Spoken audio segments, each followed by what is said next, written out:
ডাকাত দলকে ধাওয়া করতে গিয়ে পুলিশকে লক্ষ্য করে গুলি ডাকাত দলের। পরে পুলিশের হাতেই পাকড়াও ৩ ডাকাত, পলাতক আরও ৩। বীরভূমের সিউড়ির রাজনগর থানা এলাকায় গত সোমবার রাতে একটি ডাকাত দলকে রাজনগর থানার পুলিশ ধাওয়া করতে গিয়ে পুলিশকে লক্ষ্য করে গুলি চালানোর অভিযোগ উঠেছিল ডাকাত দলের বিরুদ্ধে। ঘটনাটি ঘটেছে রাজনগর থানা এলাকায়। পরে পুলিশের হাতেই পাকড়াও হয় ৩ ডাকাত, পলাতক আরও ৩।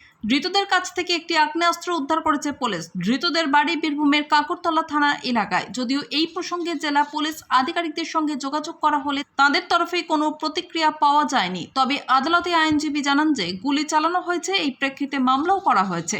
সূত্রের খবর, গত রাতে রাজনগর থানা এলাকায় পুলিশ পেট্রোলিং চলাকালীন রাজনগরের মুরাদগঞ্জ আড়ালি রাস্তায় দুটি বাইক দেখে সন্দেহ হয় রাজনগর থানার পুলিশের। পুলিশ বাইক দুটিকে দেখে ধাওয়া করতেই পুলিশকে লক্ষ্য করে গুলি চালায় একটি বাইকে থাকা ৩ জন দুষ্কৃতী। সাথে সাথেই পাশের থানায় খবর দেওয়া হয়। পুলিশ খবর পেয়েই বিশাল পুলিশ বাহিনী নিয়ে মাঝ রাস্তা থেকে আটক করে ওই ডাকাত দলের দুষ্কৃতীদের। আর তাতেই ধরা পড়ে একটি বাইক সহ ৩ জন দুষ্কৃতী। তাদের ধরে ফেলতে দেখে বাকি ৩ জন পালিয়ে গেছে বলে জানা গিয়েছে। তাদের খোঁজ চালাচ্ছে পুলিশ। ধৃতদের কাছ থেকে উদ্ধার হয়েছে মাদক দ্রব্য। পুলিশ সূত্রে খবর, ডাকাতের উদ্দেশ্যেই তারা জড়ো হয়েছিল। সিউড়ি থেকে Subhadip গুইয়ের report, crime press Bengal news. তিনজনকে অ্যারেস্ট করা হয়েছে।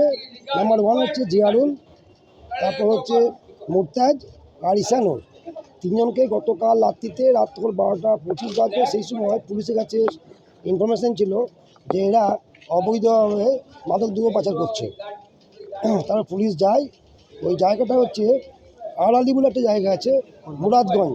ওই রাস্তা, সেই রাস্তার উপরে ব্রিক্স ফিল্ড আছে, সেইখানটাতে ওদেরকে গিয়ে পুলিশ চেস করে। সেটা রাজনগর পেয়েছে। আর এদের বাড়ি সব কাকরতলা পেয়েছে। এরা অবৈধভাবে স্মাগলার করে এগুলো, বিভিন্ন মাদকদ্রব্যগুলো। তো 8 লিটারের মতন কোডেন মিক্সচার উদ্ধার করা হয়। তার সঙ্গে ওই আর্মসটা সিজ হয়েছে। পুলিশকে লক্ষ্য করে গুলি ছুড়েছিল 1 রাউন্ড, সেটাও সিজ হয়েছে। এছাড়া মোবাইল ফোন, মোটর সাইকেল, এগুলো সিজ হয়েছে। আজকে প্রোডাকশন করা হয়েছে কোর্টে। 7 দিনের পিসিতে নিয়ে যাওয়া হলো। এটা নিয়ে যাচ্ছিল কোথায়? বিভিন্ন জায়গায়, ঝাড়খণ্ড থেকে যাচ্ছিল, ঝাড়খণ্ড সাইড দিকে আসছিল কোথা থেকে? আসছিল, কাকরতলা থেকে আসছিল, সাইড থেকে আসছিল। পুলিশ কদিন চেয়েছিল? 7 ডেজ চেয়েছিল, 7 ডেজই আলাদা হয়েছে, পিসি আলাদা হয়েছে। আপনার নাম? Tapan Goswami, special PP, NDPS court.